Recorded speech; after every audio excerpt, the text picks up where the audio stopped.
पहले तो हम सबसे कहना चाहेंगे सलाम।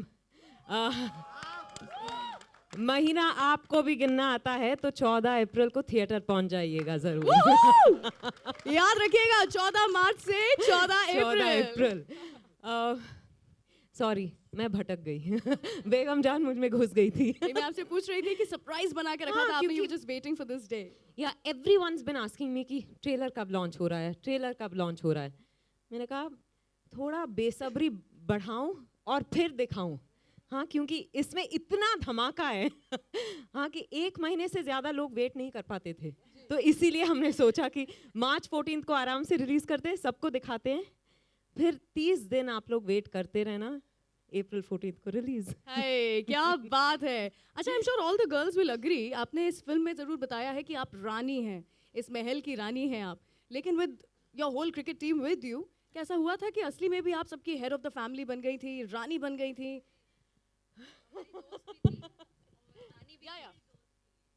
हमारी दोस्त भी थी और हमारी रानी भी थी, और actually she is the queen of hearts, so yeah we love her. But शुरुआत में ऐसा नहीं था, वाज नोबडी इंटिमिडेटेड बाय हर कि विद्या बालन के साथ काम करेंगे, डर लग रहा है? I have to tell you, sorry, I won't let you answer. When I entered the room for the first time, और सब जिस तरह से चिल्लाए, मैं इंटिमिडेट हो गई थी। मैंने कहा कि oh my God, you know, and I saw them in action. So many talented actors in one room. Yeah. It was just incredible. It was unbelievable. So मैं intimidate हो गई थी। Oh my God, that's huge. Sorry, you were saying something. इला जी, मैं आपसे भी कुछ पूछना चाहूँगी।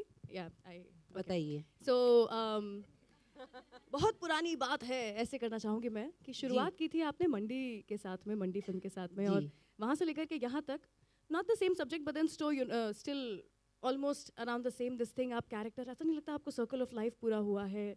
How do you feel about it? ये तो मैं नहीं कह सकती हूँ सर्कल ऑफ लाइफ पूरा हुआ, महेश जी दूसरी फिल्म नहीं देंगे। पर मंडी से लेकर के और बेगम जान तक की जो मेरी जर्नी है वो बहुत ही चैलेंजिंग रही है। फ़र्क मंडी और बेगम जान में ये है कि एक तो ऑडियंस बदलती है, ऑडियंस को ये देखना पड़ेगा कि औरतें कहाँ कहाँ से क्या क्या दिल में छुपा करके क्यों उस मुकाम तक जाती हैं। दूसरी बात ये कि जो श्रीजीत की फिल्म है और मंडी है, उस वक्त मैं धंधा करती थी, इस वक्त हम लोग सीनियर होके बैठे हैं। आप धंधा करवाते हैं, आप धंधा करवाते हैं। और सबसे बड़ी बात ये है कि ये इसमें बंटवारे को लेकर के वो जो लाइन है कि किस तरीके से एक लाइन घर को बांटती चली जाती है, वो इसकी एक सारी औरतों में आपने कहा कि हाथ में हुक्का और आंखों में शैतानी, पर कोमल से दिखने वाली ये है मर्दानी। जो मर्दान की औरत की इस फिल्म में आई है, हमारी में सिर्फ नज़ाकत थी, कोटे थे, झनकार थे, ये कुछ और है, ये कुछ और है। And I am proud to be associated with Shrijit and Mahesh ji. और दूसरी बात ये, एक गायिका के हिसाब से मुझे दुख तो बहुत लगता है कि ऐसा रोल मुझे मिला है जिसमें कहा कि अच्छा गाना सुनो, गाना मत। तो इतना बढ़िया म्यूज़िक है, इतना बढ़िया म्यूज़िक है, मैंने सोचा कहीं तो मैं गुनगुनाऊं, वो आपने मुझे मौका नहीं दिया। गुनगुना दो। नहीं गुनगुना सकती। जो आशा जी ने गाया, नहीं, अन्नू दबा देगा अगर मैं दूसरों का अच्छा गाना मैं गाने लगूंगी। Beautiful music. सो आप लोग ज़रूर आएँ, 1 महीना गिनिए कि बेगम जान क्या क्या लेकर आ रही हैं। शुक्रिया। क्या बात है, वाह ब्यूटीफुल। एक और बार मैं I would like to ask the girls, maybe Flora if you can answer. मैंने सुना है कि श्रीजीत जी आपको मेकअप नहीं लगाने देते थे, और अगर किसी पे मेकअप लग गया दिख जाए तो उसे हटा देते थे। He was so strict on the sets, was he was. And मुझे याद है कि जब भी हम सेट पे जाते थे, सबसे पहले sir used to be sitting right at the door and आ जाओ। So used to be sitting with a wet wipe, और हमारे चेहरे क्लीन करते रहते थे एज हम सेट पे एंटर होते थे। एक एक का चेहरा अच्छे से, जब तक वो एकदम साफ हमारा वेट टिश्यू नहीं निकलता था, तब तक हमको अंदर जाने नहीं दिया। तो आप सब ऐसे ही दिख रहे हैं मूवी में कि अलग दिख रहे हैं? यहाँ आज कसर पूरी कर ली सबने। श्रीजीत जी, आपसे भी जानना चाहूंगी, 11 लड़कियां एक साथ जिंदा कैसे हैं आप अभी तक, ये बताइए। आहा, सच, और ये बात सच है। they were actually absolute sweethearts, all of them. And actually there were equations. Interesting कुछ equations form होते गए जैसा film बनता गया. अनबन हो या फिर कुछ भी हो. But all those equations, like in real life also, when the cause was making a film against a schizophrenic weather, shooting in inhuman conditions ji for 32 days at a सांप stretch. बिच्छू भी होते थे हमारे साथ Saab bichu and all that. All that. मतलब ये तो छोटी बात है all the possible hardships which can come. So उन हालात में, like the way these guys, these girls and everyone, they rallied together, given the differences in real, which is what makes the film so special. Yeah. Because you see all of that in the film also. In the film, you will see characters which have differences with some other characters. They quarrel about caste. They quarrel about one girl poaches customers away from another girl, and they kind of have a fight and everything. But when there is a crisis, they all come together. So they came together in real life as well as real life, and which I guess makes the house a metaphor for India. We have our differences across states, across communities, but बाहर का कोई अगर आके कुछ कहे, we usually take a very united stand. So that is what happens in this house also. So in that sense, she's Mother India. No, but seriously, the girls, the film is possible. And और एक चीज मैं बोलना चाहूँगा कि this is one film. Yes, we have Vidya's solo poster, and we have names coming in a particular order. We have posters, which are ensemble posters. But I would like to say that order of names and the size of one's face in the poster, all these things become very meaningless when you watch Begum Jaan.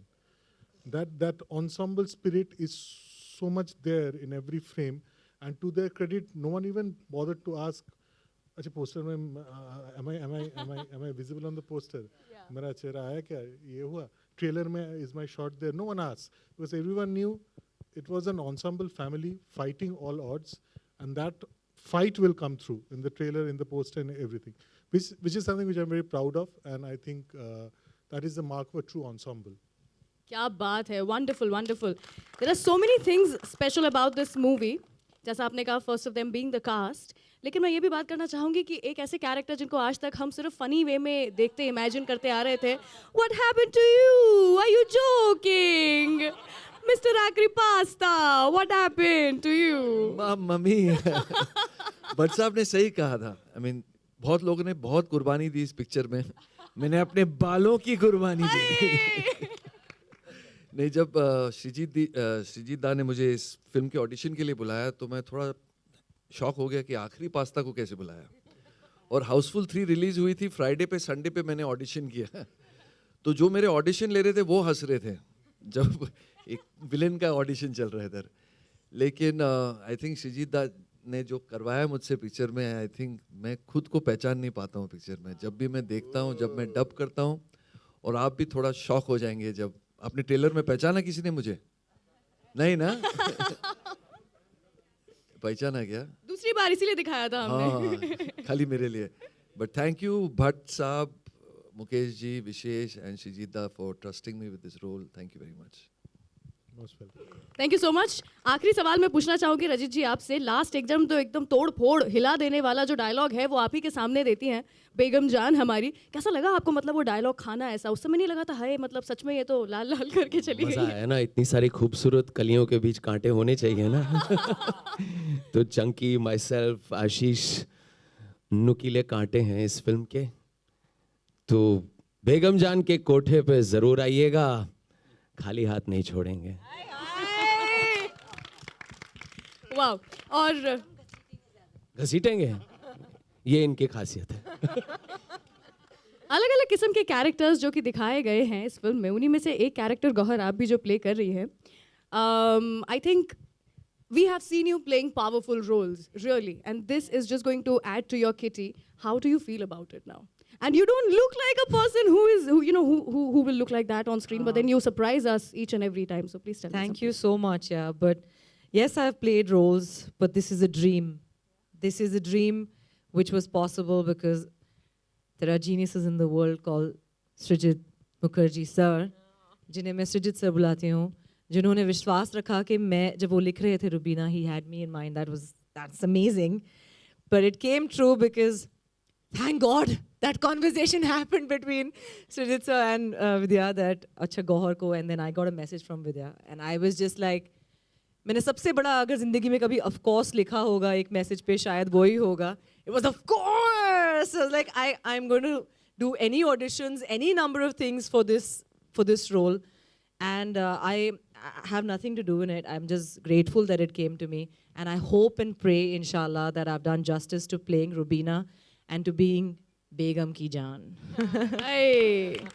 So ladies and gentlemen, हमारी बेगम और उनकी सारी जान, along with all the not so Johns also, the कांटे इस फूल के बीच में. Yeah, okay. So I would like to rephrase along with हमारी बेगम and बेगम की जान, वो लोग जो बेगम की जान ले रहे हैं. Over to you guys. Let's have some question and answer sessions with the media. Can we roll a mic, please? Any questions? Also, just a request. जब ट्रेलर हम दिखा रहे थे तब I had a few people who were shooting the trailer. Please don't use that trailer. Please don't post it anywhere. Please don't use it for official purposes. HD quality में trailer will be sent to you, so please use that. Thank you. All right. Questions? Actually, this is the case. Hi Vidya. All right. Hi Vidya, this is Jayanti from Zicho Vistas. Hi. विद्या, आपकी हर भूमिका अलग होती है, हटके होती है, और हर film आप एक हीरोइन ओरिएंटेड फिल्म ऐसे हर फिल्म में दिखता है. तो इस फिल्म में भी काफ़ी चैलेंजिंग रोल कर रही है आप, और फिल्म में गालियाँ भी है जो आपको देनी पड़ रही है. ऑफ कोर्स आपकी भूमिका वैसी है. सो ये कितना आसान था आपके लिए, या कैसे कहेंगे? बहुत आसान था. मैं तो रोज गालियां बकती हूँ.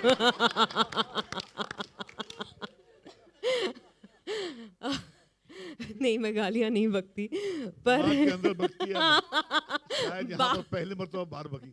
हाँ, भड़ास निकाल ली मैंने इस फिल्म में, जो हर बार मेरे दिमाग में कभी गाली चलती है और मैं बक नहीं पाती. इस फिल्म में श्रीजीत ने मुझे छूट दे दी. कभी कभी किसी दूसरे का लाइन चल रहा होता, मुझे कोई लाइन, मेरा अगर कोई लाइन नहीं होता शॉट में, तो मैं बीच में गाली बक देती. नहीं, पर जोक्स अपार्ट, आई थिंक ये जहाँ से आती हैं, जिस तरह का माहौल है, वो गालियाँ बहुत आसानी से बकती हैं. सारी की सारी लड़कियाँ, कोई बड़ी बात नहीं है. तो when I was playing the role, I didn't think कि अच्छा मैं गाली कैसे बकूँ, because you can't be बेगम जान and be, मैं शायराना उर्दू नहीं बोल सकती. तो I enjoy playing different characters. जैसे हर बार जब हम खाना खाते हैं, ब्रेकफास्ट के लिए कुछ अलग हो, लंच के लिए अलग हो, शाम का अलग हो, रात का अलग हो, तो बहुत मज़ा आता है. फिर गालियाँ सिर्फ तड़के की तरह होता है. या तो अब आप कंफर्टेबल हैं, मतलब आप आदत हो गई है मैं आपको? कंफर्टेबल हूँ, पर मैं कैमरा के सामने बोल नहीं सकती, आप लोग दिखा नहीं पाएंगे.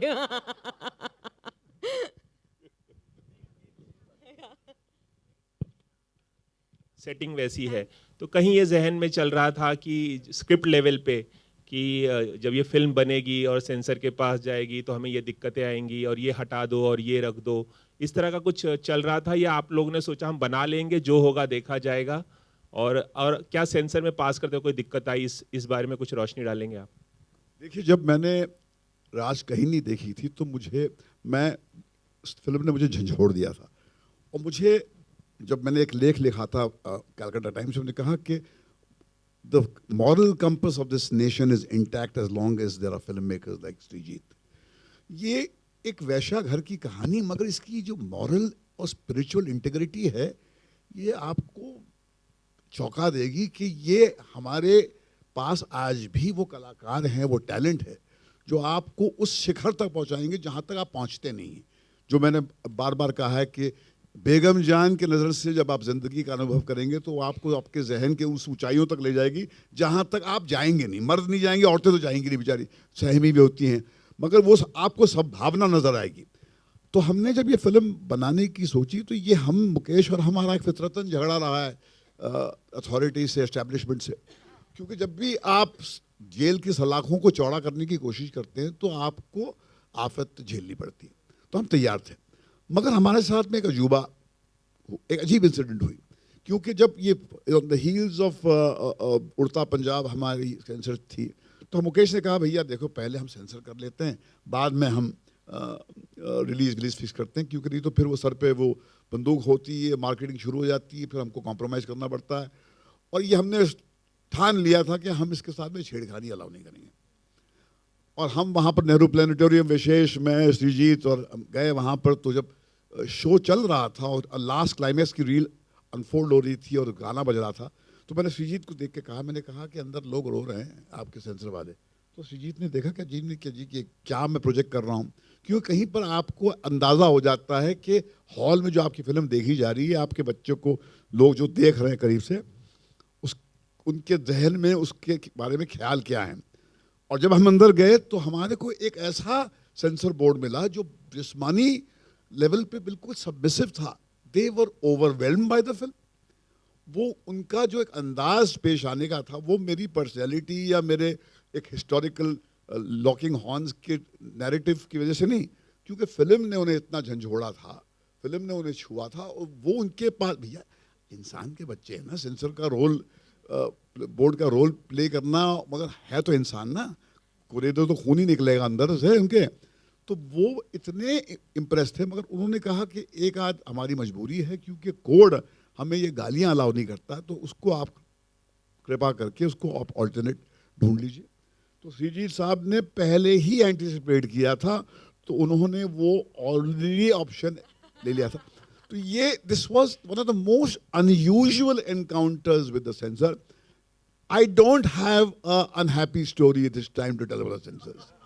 It was a happiest encounter with Begum Jaan, with the most provocative, the boldest film. मगर इससे एक सीख मिली मुझे, अगर फिल्म मेकर में कन्विक्शन है, अगर उसके अंदर इंटेग्रिटी है, अगर उसके अंदर जज्बा है कि वो आखिर तक लड़ेगा, वो बात आपके काम से कम्युनिकेट हो जाती है सामने वाले को। अगर आप दुकानदारी करेंगे तो वो दुकानदार को वो उसी तरह ट्रीट करेंगे जैसे दुकानदार डिजर्व करता है। तो ये मेरा बहुत ही पॉजिटिव एक्सपीरियंस था, and I must say that I must thank them for showing this side which I was not very aware of till Begum Jaan happened to me. And I like to add, but साहब, I think from the beginning, ये picture की जो workshops हो या picture की making 32 days में हो या सेंसर का काम हो, हर चीज़ में एक पिक्चर में नियत होती है। वो नियत इनकी एक्टिंग में है, ये कैरेक्टर्स में है, जो प्रॉब्लम भी हो वो सब एक नियत से जब पिक्चर बनती है, तो वो सेंसर बोर्ड भी उसके सामने वो उनने उसको पकड़ लिया था। तो हम एक नियत से पिक्चर जब बनाते हैं, जो भट्ट साहब ने बोला बिना दुकानदारी, तो एक फिल्म बिजनेस है ये, मगर जब नियत सामने आती है तो उसके सामने ऑडियंस भी अप्रिशिएट करती है। विद्या, एक सवाल मेरा आपसे भी है। हम Last सब- 2 questions, please, yeah. विद्या, आपसे सवाल है। हम सब जानते हैं कि इंडिया में प्रोस्टिट्यूशन एक कितनी बड़ी समस्या है, चाइल्ड प्रोस्टिट्यूशन, ह्यूमन ट्रैफिकिंग। जब आप ये किरदार निभा रही थी बेगम जान का, तो ये किरदार करते वक्त आपने आप क्या ज़्यादा अवेयर हुई जो इंडिया में जो प्रॉब्लम है, उनके दर्द को आपने और ज़्यादा करीब से महसूस किया, ऐसा हम कह सकते हैं? आपकी क्या फीलिंग्स थी ये किरदार निभाते वक्त और निभाने के बाद? I think you know, as a woman and as a student of sociology, मैंने काफ़ी पढ़ा है इसके बारे में। तो मुझे पता था कि किस you know, superficially तो नहीं कहूँगी, पर अकेडमिकली मुझे पता था कि क्या है, पर वो महसूस तब हुआ जब मैंने बेगम जान की। वो क्योंकि आप पर्सनलाइज करते हैं, तो यू नो आप पढ़ सकते हैं और कह सकते हैं कि अच्छा लीगलाइज होना चाहिए, नहीं होना चाहिए, ये सब डिबेट्स तो कितने साल से चलते आ रहा है। पर जब आप खुद उस किरदार को निभा रहे होते हैं, आप पर्सनलाइज करते हैं, फिर आपको एहसास होता है कि वो जो एक्सप्लॉयटेशन ऑफ द बॉडी होता है, जब आप बॉडी को ट्रेड करते हैं for survival, I don't think it can be, even if you've done it, you know, 2000 times, I don't think it can get easy. इसके वजह से जब मैं भाषा की बात कर रही थी, गुस्सा होता है उनमें, वो और किस तरह से गुस्सा निकालेंगी, you know, तो Hi, my last question. That will be the last question, please. Pallavi, hi, Asira here. What we saw in the trailer is very different from what you've done in your debut film. If you could just answer, what made you choose this film? Thank you for your question. I think my decision to do Begum Jaan after I met Srijit sir and he showed me the screenplay was because what I was finding in my career, when you come from outside of the country, outside of the industry, the scope of opportunity presented to you is very small. And for you to navigate that scope of opportunity becomes very hard. So I almost retracted myself because I wasn't able to explore the opportunities and the characters that I felt were closer to me. But I think more than anything, I wanted to play something which was authentic and which lended my authenticity to the role, where I was not being a hypocrite in playing an archetype, in playing something which is the ideal, and actually moving down into the individualism of various facets of what it means to be woman, and without stigmatizing it, without victimizing it. And I think for me, as someone who has actually worked with kids in Kamatipura who have been trafficked, rehabilitated them, and seen what victimization does, it was very important for me to be a part of that world, but as a woman, without judgment. And I think it came down to wanting to be authentic as an actor, and I'm very grateful for the opportunity to work with these incredible the actors with me. An ensemble gives you so much energy and so much confidence. And to be a part of an ensemble like this, under the tutelage of someone like Srijit sir, I mean, I'm shaking right now talking about it, so I'm very grateful.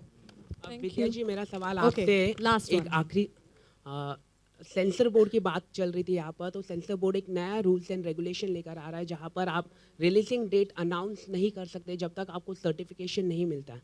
तो ये नए rules and regulation को sir ma'am और sir आप कैसे देखते हैं? देखिए, हम जिनके साथ काम कर रहे हैं विशेष फिल्म्स, उन्होंने सेंसर बोर्ड के रूलिंग के पहले ही ये तय कर लिया था कि रिलीज डेट तय नहीं करेंगे, हम लोग पहले सेंसर सर्टिफिकेशन स्मार्ट कराएंगे। Way of going about it. मगर सही है, मतलब होना भी हो ऐसी ना चीज़ हो ऐसा ही होना तो ऐसा होना ही चाहिए, क्योंकि आपको फिर वो स्पेस मिलती है कि आप अपनी बात लेकर उनके साथ आर्ग्यूमेंट पेश करें, और फिर सारे जो विंडोज आपके पास बहुत सारे विंडोज, रिवाइजिंग कमेटी है, ट्राइब्यूनल है, कोर्ट है, मगर अगर आप दुकानदार हैं तो फिर आप वो उसको आप उस डॉक्यूमेंट की सैंक्टिटी में यकीन ही नहीं करते हैं। यहाँ पर एक शॉट के लिए डायरेक्टर बोलता है कि मैं मर जाऊंगा, मैं काटूंगा नहीं।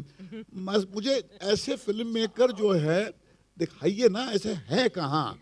तो वो जब आपके अंदर इतना कन्विक्शन होता है, तो वो कन्विक्शन जैसे विशेष जी कह रहे थे, वो नियत, उसको पाक नियत जो है कहीं पर कम्युनिकेट होती है।